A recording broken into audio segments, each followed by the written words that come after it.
Thank you. Hello, everybody. Am I the last speaker? Ooh, that's good.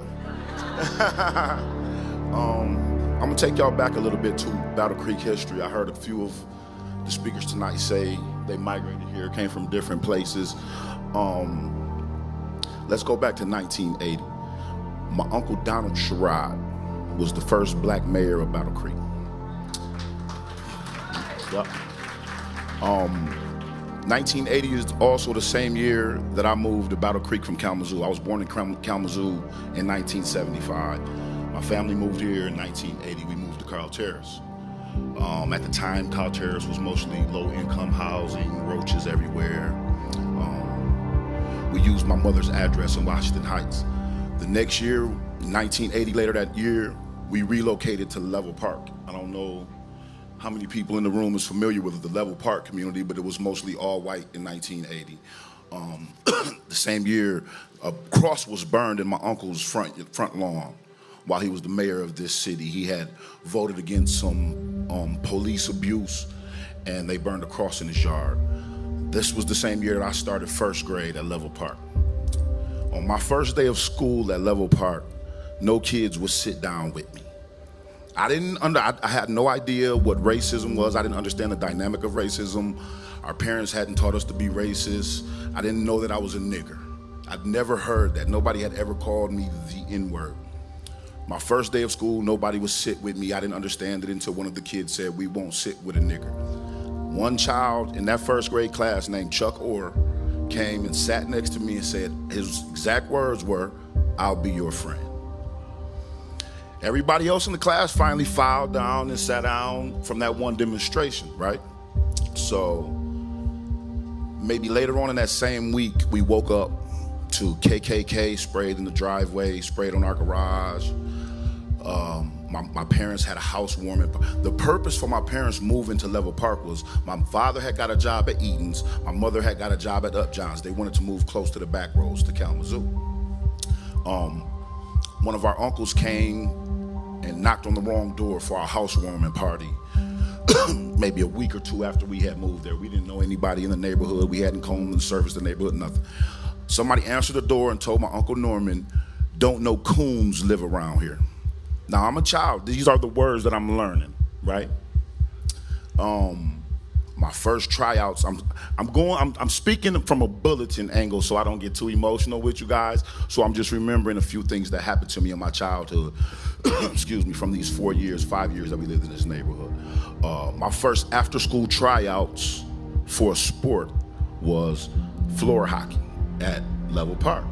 Now, one thing I do know is that if we spend enough time around each other, regardless of our differences when we meet, we will start to inherit each other's ways, lingo, you know, we steal each other's style a little bit. That's the American way, right? So all the other kids my age wanted to play floor hockey. I wanted to play floor hockey with them. I didn't know that black people were supposed to play basketball.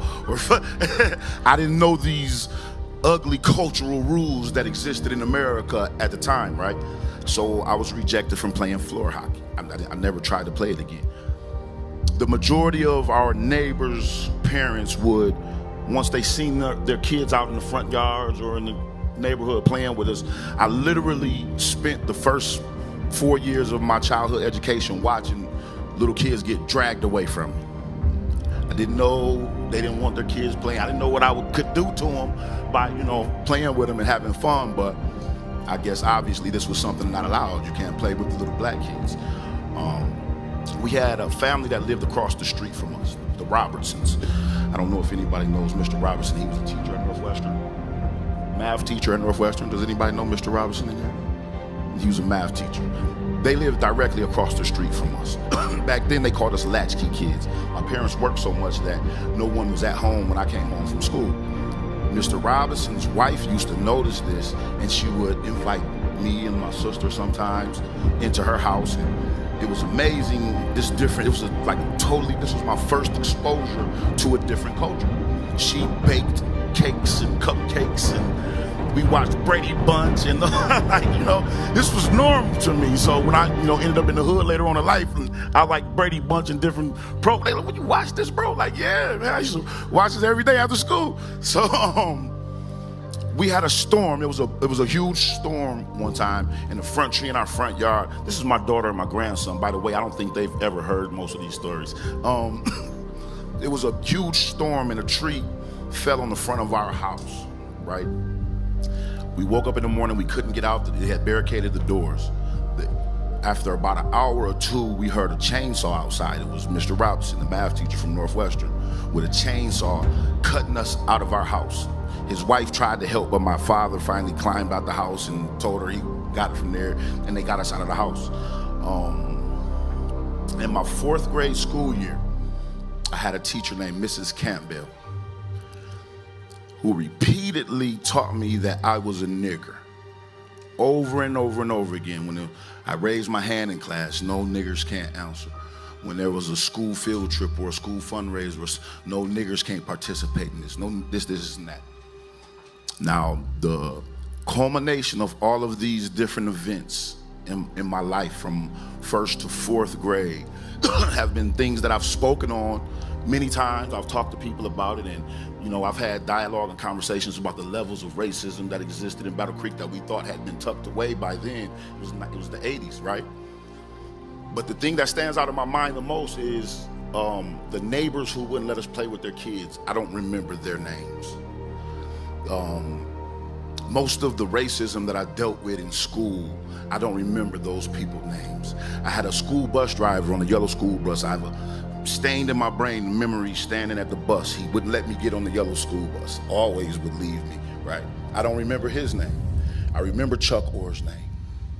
I remember Mr. Robinson's family. I remember his daughter's names. I remember what their house looked like, right? So the culmination of all of those years of that racism and those experiences with those different people, my brain still chose to focus on the good people that we met while we went through that, right?